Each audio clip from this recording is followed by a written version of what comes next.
I used to love Valentine's Day. The decorations, the chocolate, the idea that there was one day a year dedicated to showing people you cared about them. I don't feel that way anymore. Not after what happened 5 years ago when I was still in college. I was a junior at State University, living in an off-campus apartment with 2 roommates. February had been brutal that year. One of those winters where it felt like the sun never really came out and everything was gray and cold.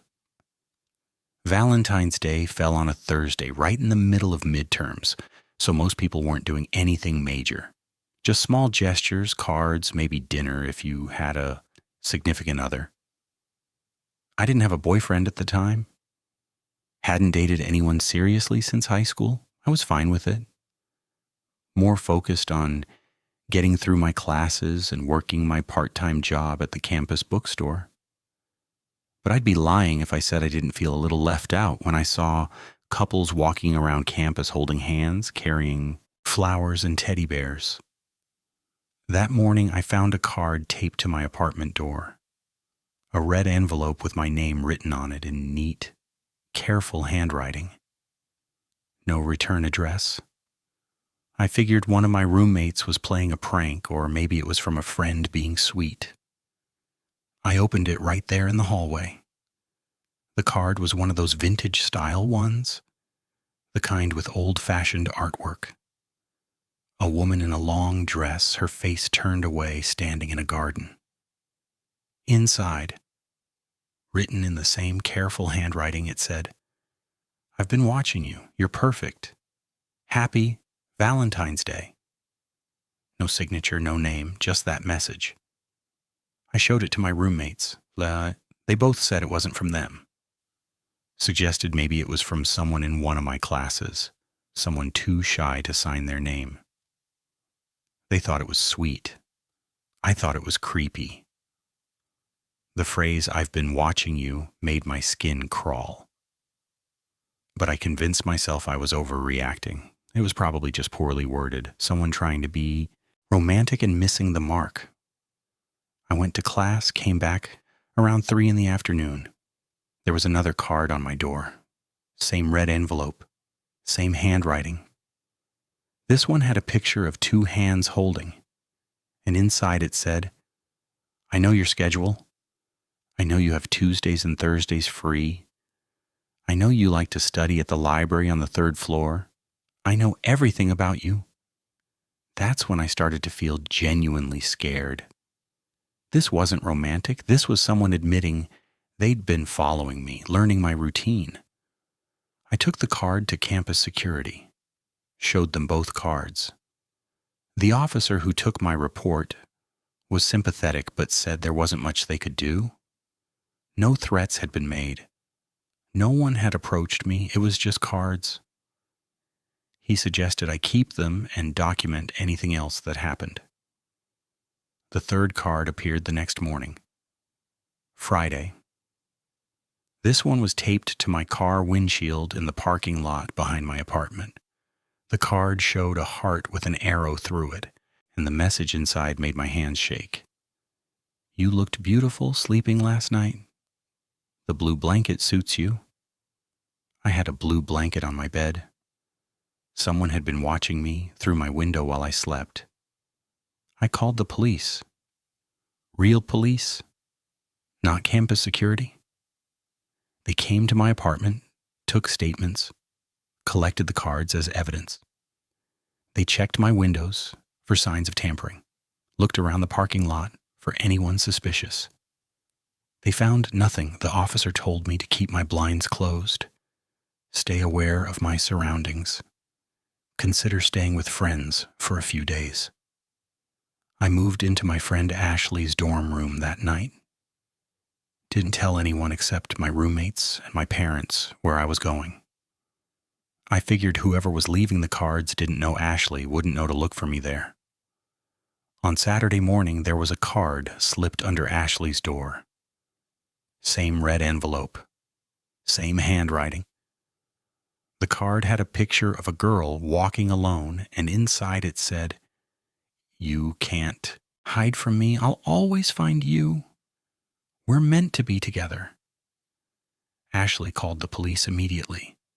I was crying, shaking, completely terrified. How did this person know where I was? I hadn't told anyone except people I trusted completely. The police started taking it more seriously. They increased patrols around campus, told me to vary my routine, not go anywhere alone. For 3 days, nothing happened. No cards, no signs of anyone following me. I started to think maybe whoever it was had gotten scared off by the police involvement. Started to feel like I could breathe again. Then Valentine's Day came. Tuesday. 1 week after the first card. I woke up in Ashley's dorm to find a large box outside the door. Red wrapping paper, white bow, my name on a tag. Ashley was already awake, standing in the hallway staring at it. She'd called campus security before even touching it. 2 security officers came up. They made us stand back while they opened it. Inside was a stuffed teddy, bear holding a heart. The kind you see in every store around Valentine's Day. Seemed harmless until one of the officers picked it up and found what was underneath. Photographs, dozens of them. Pictures of me walking to class, sitting in the library, getting into my car, eating lunch in the cafeteria, sleeping in my bed with that blue blanket, all taken without my knowledge over what must have been weeks or months. And at the bottom of the box, one more card. This one said, "Today's the day. I can't wait any longer. I'm coming for you tonight. We'll be together forever. Happy Valentine's Day, my love." The police were called immediately. They took the box, the photos, everything. They wanted to put me in protective custody, but I refused. I was terrified, angry, and I wanted this person caught. We came up with a plan. I'd go about my day as normally as possible, but I'd have plainclothes officers following me at all times. My dorm room would be watched. If this person tried to approach me, they'd be arrested. The day was a nightmare. I went to class knowing someone was watching me, waiting for their moment. I saw suspicious faces everywhere. Every man who looked at me too long, every person who walked too close. The officers following me were good, stayed invisible, but I knew they were there. It should have made me feel safe. Instead, I felt like bait. Evening came. I went back to Ashley's dorm room at 7 p.m. The officers positioned themselves in the hallway, in the stairwell outside the building. We waited. At 9:30 p.m., there was a knock on the door. Ashley and I both froze. The knock came again, gentle, almost polite. One of the officers in the hallway moved to the door, looked through the peephole. He signaled for backup. They burst through the door into the hallway. I heard shouting, scuffling, then silence. One of the officers came back and told us it was over.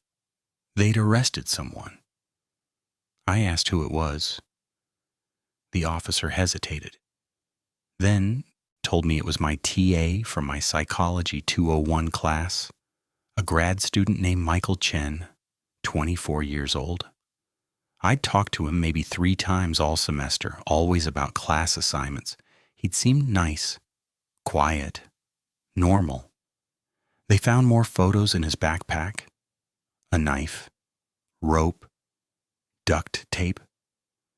A detailed plan written out on notebook paper describing how he was going to break into the dorm room, subdue both me and Ashley, and take me to a storage unit he'd rented on the edge of town. The plan ended with the phrase, "forever together," underlined 3 times.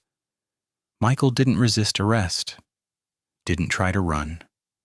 When they put him in handcuffs, he just smiled at me, said, "Happy Valentine's Day, beautiful. I'll wait for you. however long it takes. The trial was 4 months later. Michael's lawyer tried to argue he was mentally ill, that he'd developed an obsessive disorder, and wasn't in control of his actions. The prosecution showed the photographs, the cards, the detailed plan.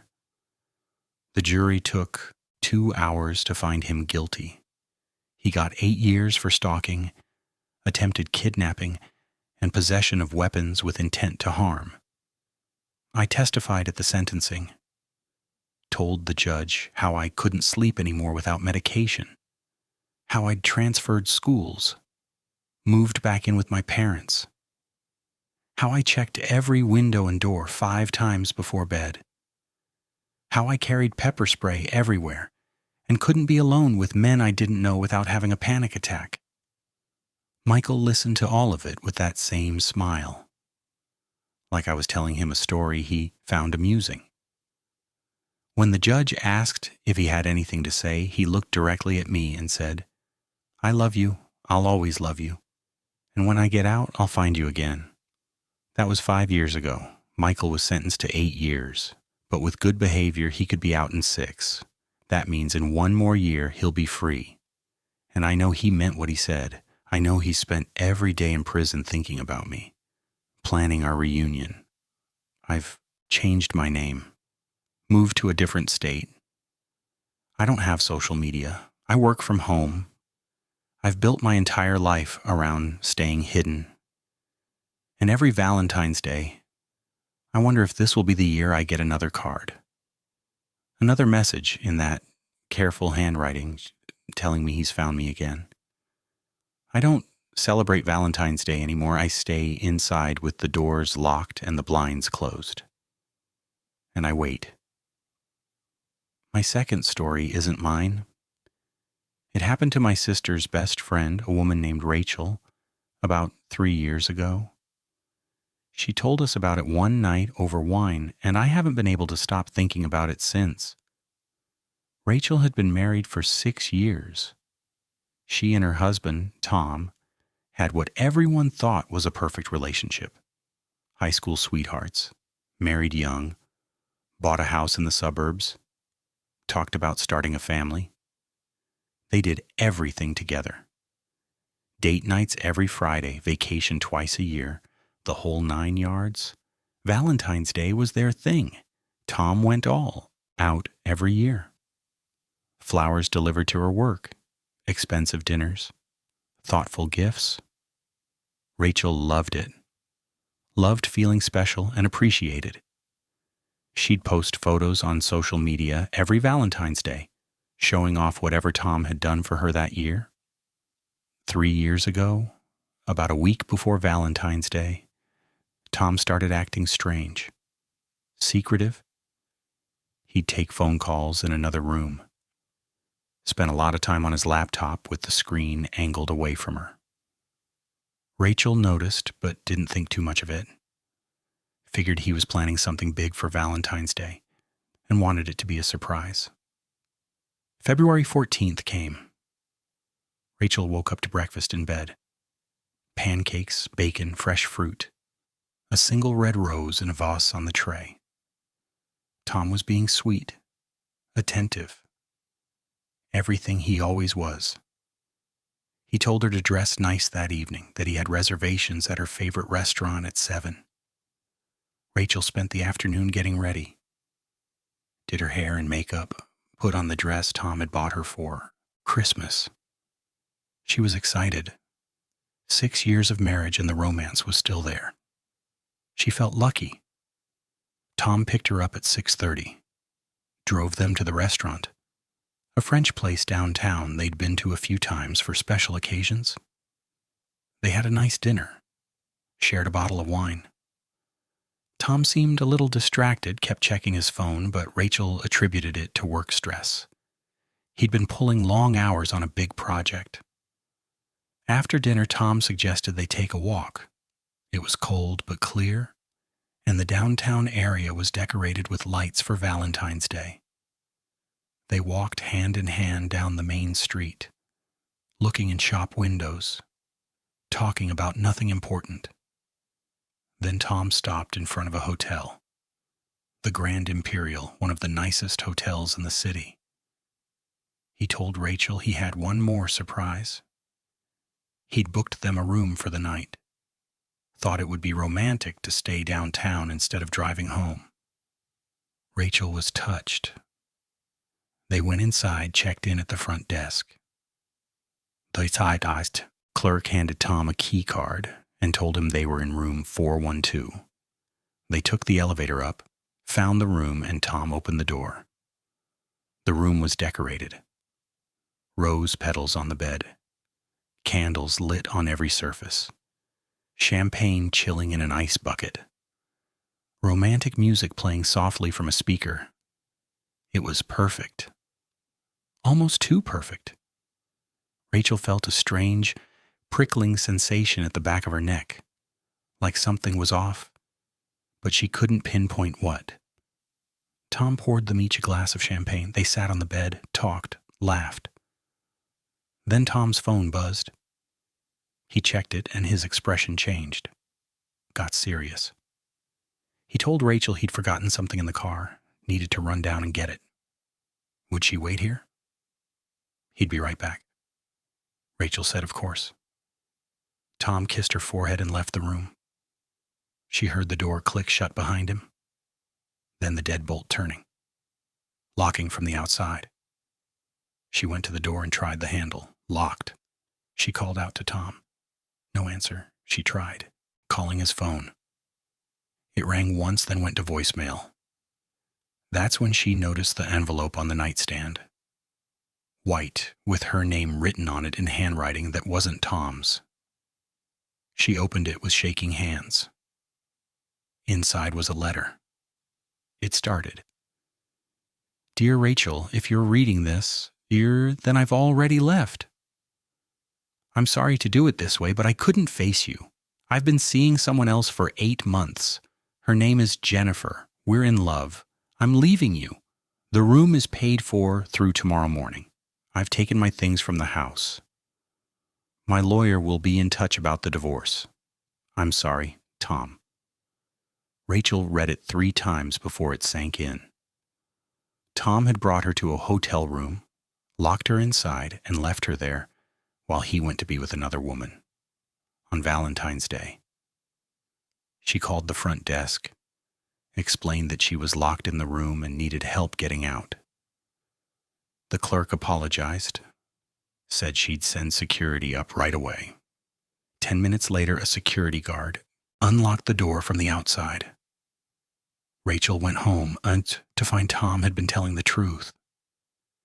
Half his clothes were gone from the closet, his toiletries from the bathroom, his laptop, his books, personal items.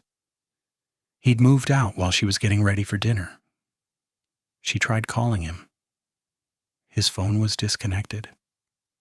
She tried calling his parents, his friends. No one knew where he was, or if they did, they weren't telling her. The next day, Rachel got an email from a lawyer she'd never heard of. Divorce papers were being filed. Tom was citing irreconcilable differences. The email included a settlement offer. Tom would keep his car and his personal belongings. Rachel could have the house, most of the savings, and the furniture. He just wanted out. It took Rachel weeks to piece together what had actually happened. Tom had been planning this for months. The secret phone calls, the laptop secrecy, all of it. He'd coordinated the Valentine's Day hotel room specifically so he could move his things out while she was away from the house. The romantic dinner, the decorated room, all of it was a distraction, a way to keep her occupied while he erased himself from her life. She found out through a mutual friend that Tom had moved to a different city with Jennifer. They'd met at his office. Jennifer was younger, 24, to Rachel's 31. They'd gotten engaged 3 months after Tom left. The cruelest part, Rachel said, was that Tom had known exactly how much Valentine's Day meant to her. had known she'd be expecting something romantic and special, and he'd weaponized that, turned the day she loved into the day her marriage ended, made sure that every Valentine's Day for the rest of her life, she'd remember being locked in a hotel room while her husband abandoned her. Rachel went to therapy for a year, got the divorce finalized, sold the house because she couldn't stand being there anymore. She's doing better now, dating someone new. But she told us that Valentine's Day will never be the same. That every year when February comes around and the stores fill up with hearts and flowers, she feels sick. The last thing she said that night stuck with me. She said the worst part wasn't that Tom left. It was that he made her feel like all those years, all those perfect Valentine's days, had been a lie. That he'd been capable of that kind of cruelty all along and she'd never seen it, never suspected. That the man who brought her breakfast in bed and called her beautiful was the same man who locked her in a hotel room and walked away without a backward glance. My last story is the most recent. It happened just last year to a couple in my apartment building. I didn't know them well, just saw them occasionally in the hallway or the parking garage. They were young, maybe mid-20s, and they seemed happy, always holding hands, laughing together. The kind of couple that makes you believe in love. Her name was Sophie, his name was Daniel. They lived in the apartment directly above mine, Unit 3B. I'd hear them sometimes through the ceiling. Footsteps, music, the occasional argument, but never anything serious. Normal couple stuff. Last February, about a week before Valentine's Day, I started hearing different sounds. Raised voices, doors slamming, Sophie crying. It went on for several nights. I considered saying something, asking if everything was okay, but I didn't want to intrude. Figured they were just going through a rough patch. Couples fight. On February 13th, the day before Valentine's Day, I came home from work around 6 p.m. As I was checking my mail in the lobby, Sophie came rushing past me. She was crying, mascara running down her face, wearing just a sweater and jeans despite the cold. No coat, no purse. She ran out the front door and disappeared down the street. I went upstairs and knocked on her door, thinking maybe I should check on Daniel, make sure he was okay. No answer. I could hear music playing inside, something classical, but no movement. I knocked again. Nothing. I went back to my apartment.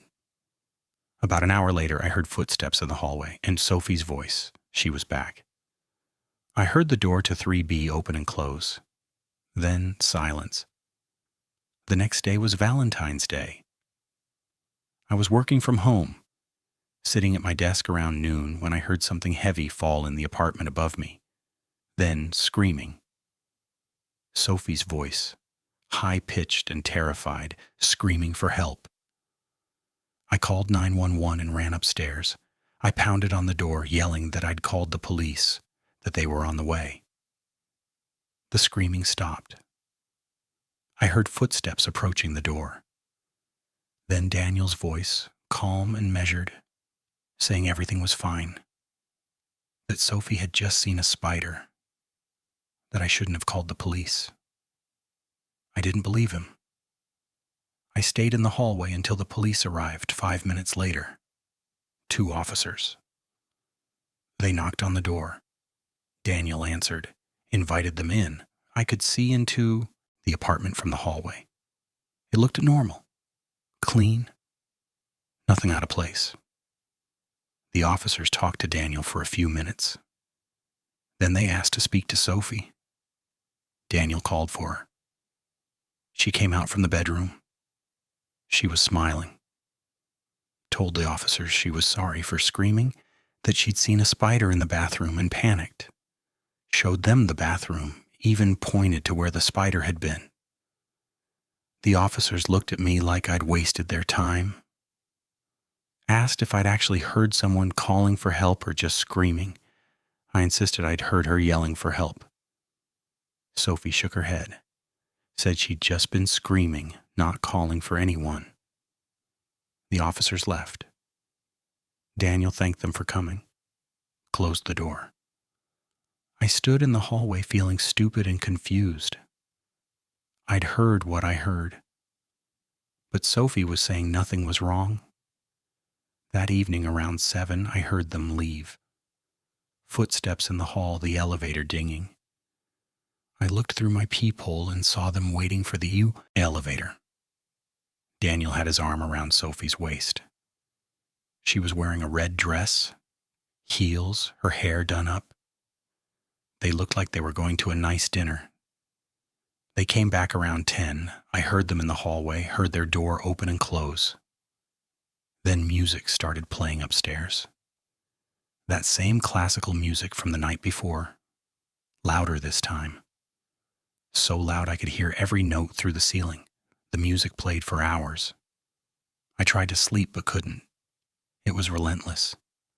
Sweeping orchestral pieces, one after another, shaking my ceiling. Around 2 a.m., I finally went upstairs and knocked on their door, asked them to please turn down the music. Daniel answered. He looked strange. His eyes were red like he'd been crying. He apologized, said they were celebrating and hadn't realized how loud it was. He turned the music down and closed the door.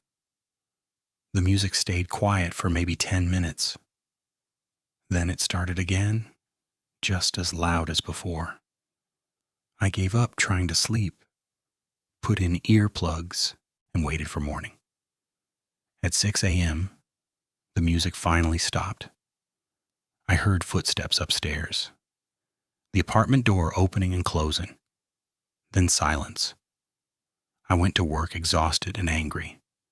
Came home that evening planning to file a noise complaint with the building management, but when I got to my floor, there were police cars outside, officers in the hallway, crime scene tape across the door to apartment 3B. A detective stopped me as I was trying to get to my apartment, asked if I lived in the building. I said yes. He asked if I knew the couple in 3B. I told him I'd seen them around, heard them fighting, called the police yesterday when I heard screaming. The detective's expression changed. He asked me to come down to the station to give a statement. I went. Spent 2 hours answering questions. Told them everything I'd heard over the past week. The fighting, the screaming, the music. They told me Sophie was dead. That Daniel had called it in that morning, said he'd woken up and found her in the bathtub, said she'd taken pills, an apparent suicide. But the detective said it didn't add up. There were no pills in Sophie's system, no empty bottles, no note. Just Sophie, dead in a bathtub full of water with Valentine's Day rose petals floating on the surface. They arrested Daniel that night. The autopsy showed Sophie had drowned, but there were bruises on her arms and shoulders, defense wounds, signs of a struggle. Daniel's fingerprints were on her arms, on her throat. It came out during the trial. Daniel had been abusive for months, controlling, jealous. Sophie had tried to leave him multiple times, but he always convinced her to come back, promised he'd change. That last week before Valentine's Day, she'd told him she was leaving for good, that she'd met someone else. Daniel snapped. He'd planned it for Valentine's Day, took her to dinner, brought her home, ran her a bath with rose petals. Romantic. Then when she got in, he held her under, drowned her while that classical music played loud enough to cover any sounds. He'd kept her body in the bathtub all night, sat in the living room playing that music on repeat while she lay dead in the next room. Waited until morning to call it in, to stage the suicide. The detective told me that if I hadn't called the police the day before, if I hadn't insisted something was wrong, they might have believed Daniel's story. My call had established a pattern, proof that Sophie had been in distress, that someone had heard her calling for help. Daniel got 25 years to life. At sentencing, he said he loved Sophie, that he couldn't let her leave him, that if he couldn't have her, no one could, that Valentine's Day was supposed to be their day, and it still was. She'd be his forever now. I moved out of that building 2 months later. Couldn't stand being there anymore. Couldn't walk past that apartment without thinking about Sophie in the bathtub, Daniel in the living room with his music, rose petals floating in water that had gone cold hours before. I think about her every Valentine's Day, about how she must have felt that last night, getting ready for dinner in her red dress, probably hoping that maybe this Valentine's Day would be different, that maybe Daniel would be the man she'd fallen in love with instead of the man he'd become. I think about how love can twist into something unrecognizable, how the same person who brings you flowers and tells you you're beautiful can be the person who decides you don't get to leave, who decides that if they can't have you, you don't get to be happy with anyone else.